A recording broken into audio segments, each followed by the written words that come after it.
Methyl red কি colour তৈরি করছে? লাল কালার তৈরি করছে, যেরকম অ্যাসিডে করে। তোমরা আগেও এটা করেছো বা জানো। এবার দেখো, এটা ক্ষারে ছিল, ইয়েলো কালার তৈরি করছে। ক্ষারে মিথাইল রেড, যেমন মিথাইল অরেঞ্জ যা কালার দেখায় সেম কালার দেখায়।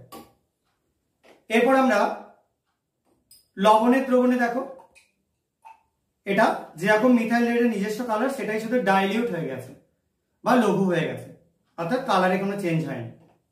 যদিও ক্ষারের কালারটা আর লবণের কালারটা অনেকটা একই রকম লাগে, কিন্তু ভালো করে নিয়ে তোমরা দেখলে বুঝতে পারবে কালারটা আলাদা। এটা দেখো ইউনিভার্সাল পিএইচ সলিউশন, যেটা আমরা অ্যাসিডে দিয়েছি সেটা কি হয়ে গেছে? লাল হয়ে গেছে। দেখো ক্ষারে দিয়েছি, এটা বেগুনি টাইপের হয়ে গেছে, কালার দেখেই তোমরা সবাই বুঝতে পারছো।